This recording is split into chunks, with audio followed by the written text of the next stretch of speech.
Okay, mayong mudto na usab kanatuntanan Luzon, Visayas, Mindanao. Mayong mudto Philippines, mayong mudto world, mayong mudto universe. Ana na punta mga higala, dining atong tulumanon sa kahanginan, CONA, Catechesis on Air. Ug ako lang gihapon kini inyong ubos nga alagad, Reverendo Padre Edwin Academia Acab. Abino adlaw na usab karon nga Lunes. Di parang Lunes may gala, no? Kahapon na yung Lunes. Adlaw na usab karon nga Martes, no? Pizza 24 na kini sa bulan sa Setyembre, no? Adlaw karon nga Lunes, dili lagi adlaw karon nga Martes, Pizza 24 niining bulan sa Setyembre. Padayon kita mga higala sa ato ang mga pangalagad ni ining kamuntuhon, no? Og ato day nga timbayaon mga higala, no? Ug mayong mudto ang atong mahal nga obispo, Bishop Julito B. Cortez, ang atong station manager si Father Rama Ata, naging manusab ang tanan gyud nga mga kaparian nga miyembro sa Diocese of Dumaguete. No, nahala mayong mudto na kanatong tanan mga higala nang hinaot kita nga ana kitang tanan sa kapiskay sa panglawas ni ining kamuntuhon. Nahala, no? Ato di ay nga timbayaon usab og may mudto ang tanan nga mga lay ministers, no? Ang tanan nato nga mga miyembro sa MBG, no? Mother Butlers Guild. Ug ang tanan gid nato ang higalang kaigsuonan nga kanunay nga nagalagad sa Katolikong simbahan lukop kalibutan. Nahala, no? Abino ari kita mahigala sa atong Saint of the Day. Boy na ang atong Saint of the Day karon, walay lain kung dili si San Pacifico de San Severino. No? San Pacifico de San Severino. Boy na mahigala, no? Niya matud pa si San Pacifico de San Severino na tawo ni adtong 1721 dito sa Ancona, Italy, ug usa kini siya ka miyembro sa Friars Minor, no? Usa kini sa ka Franciscan. No niya at the age 35 he contracted an illness that eventually left him did him blind and crippled, and offered his suffering for the conversion of sinners. No, dili siya left him dead blind, no? Kana yung pertig yung pagkadaot sa iyang mata. And he cured many sick people who came to him, and Pacifico also served as the superior of the friars of San Severino. He was canonized in 1834. No? So karong adlaw mahigala, gihinumduman nato ang lain na pong santo sa Katolikong simbahan nga mao si San Pacifico de San Severino. Hala, no? Abino padayon kita manghigala sa ato ang mga pagtimbaya, no? O mga mayong mudto kanatong tanan na ginaot kita nga ana kamong tanan sa kapiskay panglawas. Okay. Abino padayon kita sa ato ang mga buhatonon mayong mudto kanimunong pulding. Mayong mudto usab kanimo Father. Ato pong timbayaon og mayong mudto ang atong talahuron nga mga kaparian, no? Lukop Kabisayan ug Mindanao nga maabot karon sa ato ang pagsibya. Abino ari kita manghigala sa ato ang CBCP News, balitang simbahan ni ining kamuntuhon. Diocese of San Pablo aduna nay obispo, bagong obispo nga mao si Bishop Marcelino Antonio Maralit, no? Maralit Jr. Siya ang kanhi obispo sa Buac, Marinduque.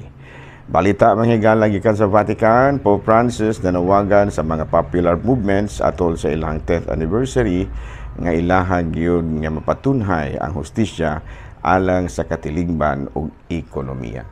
Mao kadto mahigala mga balitang simbahan ni ining kamuntuhon ug padayon kita sa ato ang mga pagpanimbaya sa atong mga sa tanan, no? Sa tanan nga nagsunod nining atong programa. Hala ari na kita mahigala sa ato ang Catechism proper September 24. Abino padayon nato mahigala nga gibat-bat ang usa sa mga atong angay na itong mahibalo ang the mystery of creation, no? In line gihapon ka na manghigala sa kining ato ang pagpadayag sa atong pagtuo kining Apostles' Creed. So, secondary sa ato sa paragraph 5 mga higala sa kining kinibitang sigon sa atong mabasa sa paragraph 5, September 24.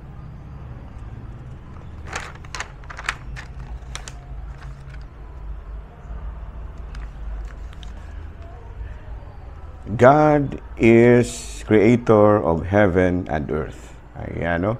God is creator of heaven and earth. Ato pa, ang Ginoo maugyod ang naghimo sa langit ug sa yuta. No nya ang apostol sa kun atong basahon sa Apostles' Creed o kining pagpadayag sa pagtuo sa mga apostol, no, kini bitong Apostles' Creed, nagpadayag nga ang Dios mismo mao'y naghimo sa langit ug sa yuta. So maklaro nato ato kanang mabasa sa Nicene Creed, no, nga ang Ginoo mismo mao'y naghimo sa langit ug sa yuta. Ang buti pasabot sa langit ug sa yuta nagpasabot nga ang tanang butang niining ang tanang butang, no, kalabot na gani ang langit ug ang yuta sa to pa wala gyud dili hinimo sa Dios.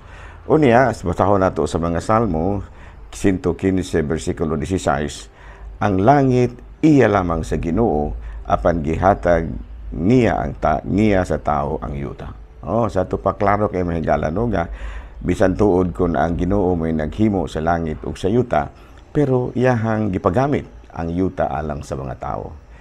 Unya sa ato pa duna gyud ay kalainan ang duha, no, langit ug yuta. No, nga sa ato pa ang langit iya sa Dios ug nahimong pinuy-anan sa langit nung linalang sama sa angheles ug mga santos. Sigon sa mabasa nato sa akto sa pagtuo nga gilatid sa ikaupat nga Lateran Council niadtong 1215, gitudlo nga mismo nga gihimo sa Dios ang tanan gikan sa wala, no, out of nothing. So kalakip na niini ang mga espirituhanong butang ug ang mga kalibutanong butang. No, sa ato pa sigon sa atong gituuhan nga gipadayag sa Nicene Creed, mituo kita nga ang Ginoo mao'y maghihimo sa langit ug sa yuta. Ug gihimo niya kini out of nothing, no, wala giingon nga una nga material nga gigamit, out of nothing, no, manay gitawag nato creation. Sa pamalandong isip usa ka simbahan, ipadayag gid nato kanunay ang atong pagtuo pinaagi sa pulong ug sa buhat. Gitudloan kita nga ang Ginoo mismo ang naghimo sa tanan. Sigon sa atong pagtuo kun moingon na gani kita og Ginoo nagpasabot kini og Santissima Trinidad, no, kun moingon gani kita Dios nagpasabot kini sa Santissima Trinidad. Ato pa Dios Amahan, Dios Anak ug Espiritu Santo. So tulo ka aspeto, no, ang Dios Amahan magbubuhat, ang Dios nga Anak manluluwas ug ang Dios Espiritu Santo ang magsantos, no, sa ato pa ang mulamdag ang mugiya sa atong mga binuhatan. Kun ato kining pamalandungan, no, ang tungod kay Dios Amahan man lagi ang nagbuhat sa kalibutan, so ato kining ampigan, no, kay binuhat man kini sa Dios. Kalaki pagani kita, no, ampingan nato ang atong kaugalingon, kalakip na ang atong kinaiyahan o giluwas man lagi kita ni Kristo sa ato nga ampingan ang tanan kalakip ang kinabuhi sa mga tao. Sa ato pa giluwas man kita, sumamahimo usab kitang mangluluwas sa kalibutan, kalakip na gani ang atong kinabuhi. And the third is ato kini ihalad ngadto sa Dios, himuon nato nga balaan ug tahoron, ingon niya na, no. So sa ato pa kaya ang Ginoo man mo ay maghihimo sa langit ug sa yuta, so kalakip na kita, no, ang tanan nga mga butang ining kalibutana. Unya kay gihimo man sa Dios ang tanan sa wala, no, sa ato pa kitang tanan di ay matud pa atong ampingan gyud kay wala di kita atua. Wala kita atua ang tanan ani sa kalibutan hinimo sa Dios, kalakip na gani kita. So ato kining ampingan, no, unya kay hinimo man kini sa Dios. So kung mahisugot na gani kita ang hinimo sa Dios, ato hunahon nga ang Dios tulo ka persona sa usa ka tawo, sa usa ka Dios, no, sa usa ka Dios. Unya ang Dios Amahan magbubuhat, ang Dios nga Anak manluluwas ug Dios Espiritu Santo mao ang magsasantos nga sa ato pa kay Ginoo man lagi ang naghimo sa kalibutan ato kining ampingan, no? Unya kay Ginoo ang Dios man lagi ang nagluwas sa kalibutan, so sama kay Kristo ato nga ihalad ang atong kaugalingon aron mapadayon ang matud pa ang pagpadayon sa pagkaingon ni existence by existence kung sa in English pa, ug sa mao ang kuan man lagi ang Dios man ang Espiritu Santo man lagi ang magsasantos sa ato pa atong ihalad ang tanan nga niya kanato kay iya man kini sa Dios aron ato kining ibalaan pinaagi sa panalangin ug grasya sa Dios nga ihatag niini. Okay? Hala no, padayon ta sa ato ang mga buhatonon. Ari na tayo mga higala sa ato ang ikaduha ka parte kabahin sa mga essential sa maning essential mga importante kay nga punto usab sa ato ang pagtulunan Katoliko.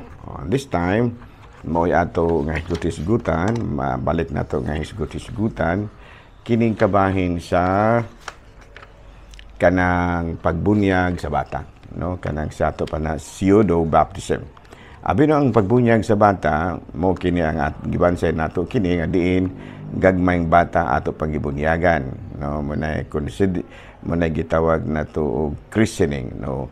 Water ang gigamit nato sa pagbunyag sa bata mao gyud ang tubig, unya aduna pod kitay mga matud pa formula, no? Formula sa pagbunyag ug mao kana ang ato ang pag-ingon nga ako nagabunyag kanimo sa ngalan sa Amahan, sa Anak ug sa Espiritu Santo. So doon na kita ubay-ubay nga mga punto, no? Ngano nga mamunyag gitag bata, no? Sa Mateo, sa basahon sa Mateo kapitulo 19 bersikulo 14 Ebanghelyo, si Jesus miingon, paduula kanako ang mga bata ug ayaw sila pagdidi kay ang gingharian sa langit ila sa mga bata sa tawo nga sama kanila. Sa ato padili ganato ipalayo ang mga bata sa Ginoo. Unya sa Juan kapitulo 3 bersikulo 5, si Jesus mitubag, sultihan ko ikaw, walay makadawat, walay makasulod sa gingharian sa Dios, gawas kun matawo siya sa tubig ug sa espiritu. So matud pa nga mo kini ato mga basihanan usab no nga ato gyud nga gibunyagan ang ato mga bata. Kay unang-una si Jesus miingon, paduula kanako ang mga bata. Ato kanang mabasa sa Mateo kapitulo 19 bersikulo 14. Si Jesus miingon, paduula kanako ang mga bata ug ayaw sila pagdidi kay ang gingharian sa langit ila sa mga tawo nga sama kanila. So kung ato pang basahon sa Biblia, kung ato gyud pangitaon sa Biblia, wala pud gyud tay mabasa nga dili pabunyagan ang mga bata dagko ra, no? Unya sa Mateo kapitulo 18 bersikulo 18, o mabasa nato nga gitagaan og katungod ang simbahan sa pagdili ug sa pagtugot. Sa to pa og busa sultihan ko ikaw, giingnan ni Kristo ang mga apostoles, og busa sultihan ko kamong tanan, ang inyong idili dinhi sa yuta, idili usab dito sa langit, kun unsay inyong itugot dinhi sa yuta, itugot usab dito sa langit. Abi no. So mo kana no nga ato karon pagtulunan kung ngano nga ato manggiyong pabunyagan ang mga bata, ngano manggiyon nga matud pa wala man nato sunda, no? Ang mga matud pa gisupak sa mga laing relihiyon, kung musupak na bagid sila, no? So muna, no, sa mao kana ang ato karong gitudlo og padayon kita sa atong pagpangalagad. Ako lang gihapon kini yung ubos nga alagad, Reverendo Padre Edwin Academia Acab, manamilit na usab kaninyo ug manalangin kanato ang Dios nga makagagahom sa tanan, Amahan, Anak, Espiritu Santo. Amen.